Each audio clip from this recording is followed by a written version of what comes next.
Hele aloha no ke anu e lue, a he wehi ano kauka.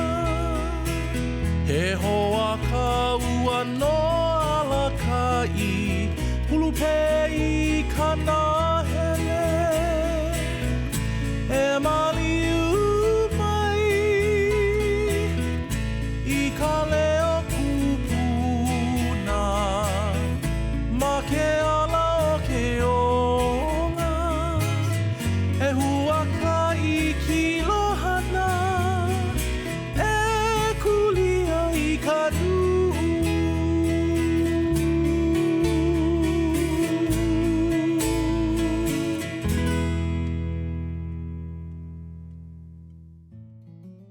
The Shangri-La Museum of Islamic Art, Culture, and Design is a place where art, ideas, and people come together. Home to the only U.S. museum dedicated to Islamic art, here every tile and carving is intricate, layered, and intentional. So too is Amy Miller. From marine science to hunger relief, her journey is grounded in empathy, driven by data, and powered by kindness. As the CEO of Hawaiʻi Foodbank, Amy is confronting a crisis hidden in plain sight. 30% of Hawaiʻi families are food insecure. So that means there's not enough food in that family for everybody to live a healthy, active lifestyle. And that could range from needing to make compromises on the kinds of foods that you purchase, all the way to skipping meals, going without food for whole days, or losing weight because there just wasn't enough money for food. We have kids that are going to bed hungry at night on this island, and I just think that's not okay. I think that 30% just sounds astounding to me, to think about, 3 out of 10 families not having enough food on a regular basis. I think a lot of people will be surprised to hear that, especially because we are a community and a culture that really prides itself on taking care of one another. Why do you think there might be that disconnect, or that people might be surprised by those numbers? I think food insecurity is one of those things that can be very hidden. People are proud. They might be ashamed to ask for help, ashamed to let folks know. We know that people are making choices between going to the doctor or paying for medication and paying for food. Or do I pay my electricity bill? Do I pay to put gas in my car and allow me to go to work? Or do I pay for food? And so these are really intense struggles. We call them impossible choices that we're forcing families to make, and yet it can be very hidden. Heart and strategy guide Amy's leadership. Since becoming CEO in 2021, she's expanded the food bank's reach, drawing on values shaped by her upbringing in Seattle, where she was raised by a Japanese mom and Caucasian dad. My dad was actually the first non-Japanese person to marry into my mom's family, and he was accepted because he ate all the food. But when we would go to family dinners, one of my aunts would be like, "Oh, the Millers are coming, so we brought extra bread." They're so it always felt a little different. And when I was growing up, though, we used to come to Hawaii every year on vacation, and I actually think my mom felt very at home in Hawaii because Asian culture is such a big part of this big melting pot we call Hawaii. Growing up, she did it all: soccer, swimming, flute, piano, and Amy thrived academically, earning a place at Harvard. It was there, in conversation with another student, that she felt truly seen. She was a freshman, and she was from Hawaii, and she took one look at me, and she's like, "Oh, you're Hapa." And no one had ever said that to me in my whole life, and I just felt really seen and like I belonged. And I think that was one of the reasons that ended up attracting me to come to Hawaii, is I really kind of felt like I belonged. Tell us about how you came to Hawaii and how you ended up staying. When I was graduating from college, I went to the Career Center, and I was paging through, the binder of all these different job and internship opportunities, and I saw this internship in Hawaii at the Kewalo Basin Marine Mammal Lab. It's 5 months long, working with dolphins, studying dolphin cognition, and I just thought, what a amazing thing to do for 5 months. And then I can actually had a job in New York. I'll go, do this for 5 months. I loved Hawaii. And then I'll, start my real life after that. So I came here, and I just fell in love. I fell in love with the dolphins, with the work, with the people, with the place, and that was in 1997.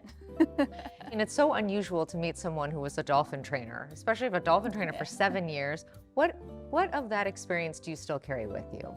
A lot, like really thinking about what motivates somebody. So with working with the dolphins, always trying to understand, okay, what motivates this dolphin? Like, I'm trying to teach you something that is a complicated concept, and you try one thing and it doesn't work, so you got to try something else. And I do think like that's something that I've brought through, both in terms of like being a mom and, okay, if I try to communicate something one way and it's not working, it's on me to figure out another way. And also, in work and in life, like really trying to put yourself in somebody else's shoes, and figure out, like, if I want to say something to you and you're not hearing me, I have to figure out another way to do it. And in the dolphin case, you're actually teaching dolphins how to communicate. I think when people hear dolphin trainer, they are thinking of someone at the kahala, that is helping them swim with tourists. This is very different. Yeah, no, it's a dolphin research lab. We're really focused on understanding, how dolphins think, how they can learn. In your heart, it seems like you're a scientist. That's where I, grew up in science, and then working at the dolphin lab. I ended up doing my master's there in psychology, marine mammal behavior and biology. Maybe just a lens through which you can see the world. Like I love data, I love analytics. I really feel like, understanding the world around you, understanding people, the data, it has always been something that really intrigues me. She traded dolphins for development, taking a role in fundraising at Bishop Museum. Then in 2021, in the midst of the pandemic, Amy became CEO of Hawaiʻi Foodbank. You step into this role when hunger is really at the center of so much of what people are going through. Yeah. How did you take that on? What were those first few months like? A really steep learning curve. I had been in nonprofit work my whole life, but this was really different. Everything had changed, right? So the food bank had done the same thing for many years and done it really, really well. And all of a sudden the pandemic comes along and throws everything into disarray. The need goes up dramatically. The places that we normally had sourced food, we did a lot, primarily almost all the food that we distributed was donated. And now, we were all buying all the food off the shelves at the grocery store, so a lot of our retail donations went down. So it was a time to really kind of rethink what the food bank's role was. And that's, I think, one thing that the pandemic did that was really beautiful, is it kind of opened this little empathy window for, people to understand, like, now that could be me. We saw like how fragile, especially in a place like Hawaii, where it's so hard to make it. And so I think we had a huge outpouring of folks that wanted to help and were volunteering or donating. And then, I also think it maybe made it a little bit easier for people to say, like, hey, I need help. And that's exactly why we're here. Like, we think about that all the time. Why are people ashamed to ask for food? This is a basic human need. Like, no one should go hungry, especially in a place like Hawaii where we all take care of each other. Still ahead, the scale is massive, the need urgent, and Amy is guiding the team that meets it every day. That's when a leader's journey continues. The Hawaiʻi Foodbank warehouse in Kalihi holds a staggering 1.5 million pounds of food. It's a daily operation that begins before dawn and feeds communities across Oahu and Kauai. So it comes from a variety of different sources. An important source for us is donated food rescue. So our trucks are actually out on the road every morning, 5, 6 in the morning. They go to Safeway and Costco and Sam's Club. They pick up food that's nearing its end of shelf life for whatever reason, comes back here. We have volunteers that inspect every single food item, make sure it's safe, and then we get it out on distribution. Here, Amy's deep sense of purpose and her love of data come together in a place where every box and barcode means someone gets to eat. How many people will this food reach? ultimately? How many people are you serving? We're serving on average right now at about 173,000 people per month. When you look at that lift, 173,000 people, how do you not get overwhelmed by this task? Well, that's a good question. It can be overwhelming just to think about every single one of those people that we serve is a human being, right? A family, a kid that needs food, a parent, a grandparent. And so really making sure that we're taking care of every single family, right? And making sure every person gets the kind of experience we want them to have. They're not waiting in line for hours. They're able to access fresh and healthy food. It can get overwhelming, but it also, I'm very much kind of like a systems and a program person. Like I like to have projects, like to have lists. And in the end, it comes down to like, how well do we plan? Part of that planning is knowing who needs what and where. A third of the food bank's distribution is fresh produce. To get fruits and vegetables to more people, Amy and her team are launching a new solution: cold storage vans that bring fresh food directly into neighborhoods. So we could actually look in by zip code, how many pounds of fresh produce are we getting out per food insecure person, and we saw that there were some areas that just didn't have the same level of access as others. So this was one of our solutions. Okay, if we can't get cold storage through other mechanisms, let's bring fresh food to them. Yeah, and I also really love the idea that you get to pick out what you actually want to have. It makes such a difference. I think the better we make that experience for people seeking food assistance, the more likely they are to want to do it. Amy's all about solutions, but some challenges don't come with clear answers. Tell me about a time when your leadership was really tested. You've had all of these diverse experiences. What's been a struggle that you faced as a leader? When I first came to the food bank, we put together a strategic plan. And so we were really trying to understand, like, what's our role in this place, right? As the food bank, what are our strengths? What can we do more of? And what's our overall mission? And one of the things we looked at was, both ensuring that people don't go to bed hungry at night, right? So making sure people have food today, but also this idea that, if we're still doing the same thing 20 years from now that we're doing today, like, we will not have been successful, right? Like, nobody wants to wait in line for food. And really, is there a mechanism for us to both focus on meeting the daily need, but use that system to try to shorten the line so that people get what they need to get out of line and stand up on their own 2 feet. And that actually was really interesting, this idea of ending hunger. So we talked about adding the phrase ending hunger to our mission. And the interesting thing was, for some of the long-term staff at the food bank, that was a really hard ad. And I was surprised. It was really the internal staff that had trouble with it, and it came down to, it was really hard to put something out there that you might not be able to accomplish. And so we talked about it, and then where one of our team members said, you know what, we might not be able to end hunger, but we're gonna work our okules off every single day to get there. And we said, that's it. So our mission is to nourish our ohana today and work to end hunger tomorrow. And that word work was put in there very specifically to acknowledge the fact that, this is a big challenge. It's not something that we can solve overnight, but we're gonna work to get that done. You're working towards a goal that is arguably not impossible, but certainly very difficult. How do you lead a team toward a goal that you might not ever achieve?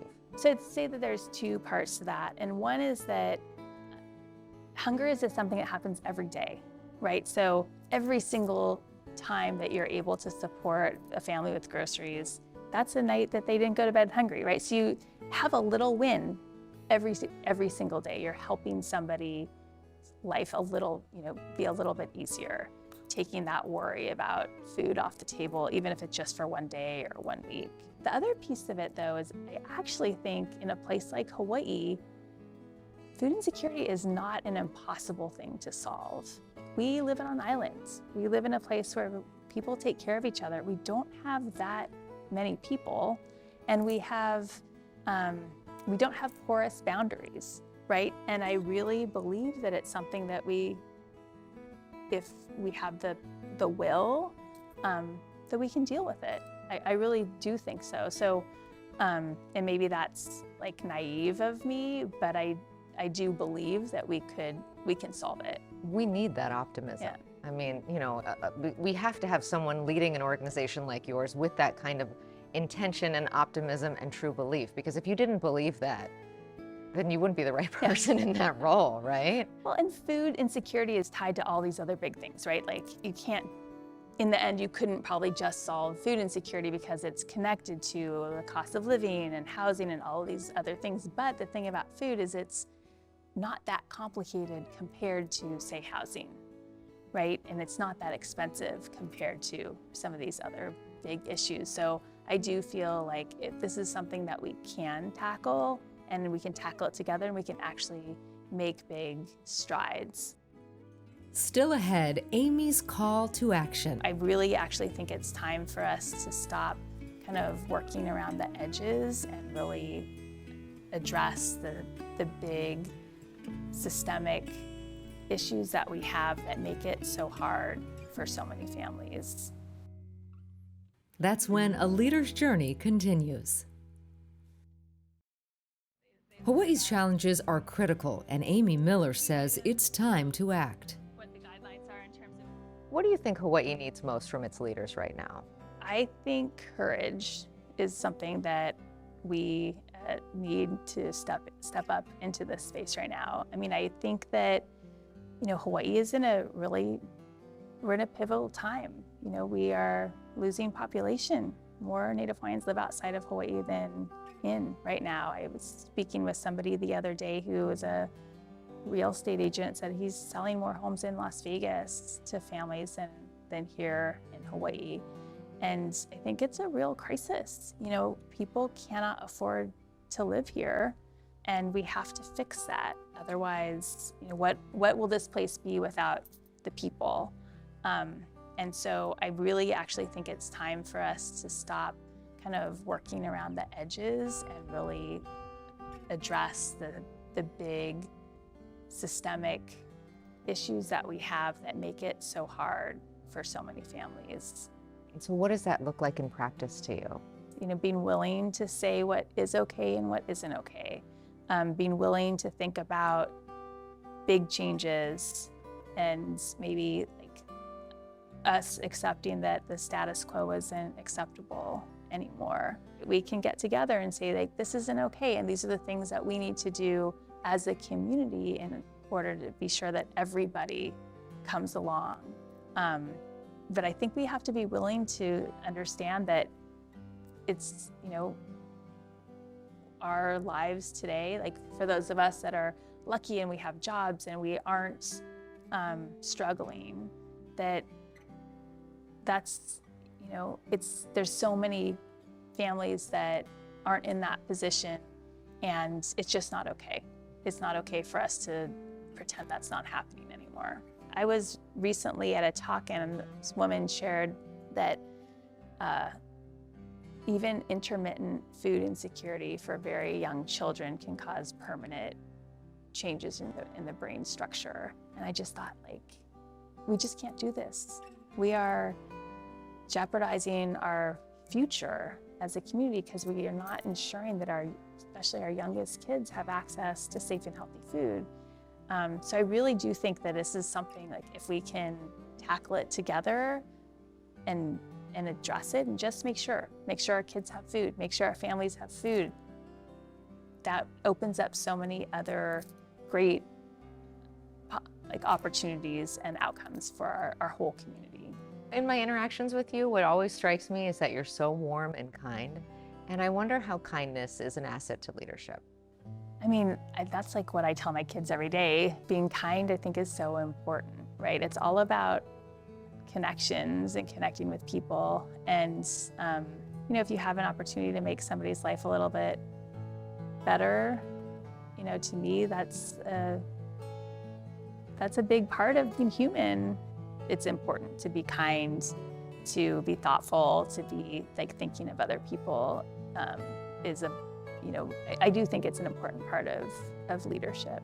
What advice do you give to other leaders, particularly women? One is around just being clear about your boundaries. One thing that I learned when I had my first daughter is that I realized I used to do most of my work after 5 p.m. You would meetings all day long, and then kind of people wind down, and then I do my work. And then when I had Claire, I realized like, wow, I can't. I gotta go. I gotta pick her up. Otherwise, they start charging you. So being able to carve out time to say like, okay, put my work aside and be a mom for the next however many hours, and being able to like make that shift. That's something that I think I do well. And it's been healthy for me to be able to like, okay, I try not to let work bleed over too much into my family time. So often we kind of think about work is like the more the better. Like volume is important. And, I used to think that too. And I kind of have come to see like, not so much, it's about getting what needs to be done, but also being healthy, and not being sure that you're not burning out and you're not burning out your team. Is there a quote or maxim that you return to when things get hard? This is kind of cheesy, but I think about the golden rule, and that's something that I really think about, like how would I want to be treated in this situation? And so when things are tough, I really kind of focus on like, okay, what would I want out of this in this situation? We always end the same, and that is to ask, what's the best piece of advice you've ever received? My mom always said, just do your best. Do your best. And I think for me, that has kind of morphed over time. Like I think when I was in high school, and do your best meant be the best, always achieve, and you have to get straight A's, or you have to do these things. And over time, I've also come to see like maybe do your best is also shifts, right? And what your best is might be different for different people. And so I do really think about that a lot. I want to make sure I'm bringing my best and doing my best, but it doesn't mean burning myself out. And it doesn't mean this person might be doing their best and it might look different from what my best is. And that's okay. That's beautiful, right? We all bring different skills and talents into a workplace or community or whatever. So that's my advice that I've always kind of stood by from my mom. Just do your best. Amy leads with a simple truth. Do your best to help others do theirs. For A Leader's Journey, I'm Yunji Denise.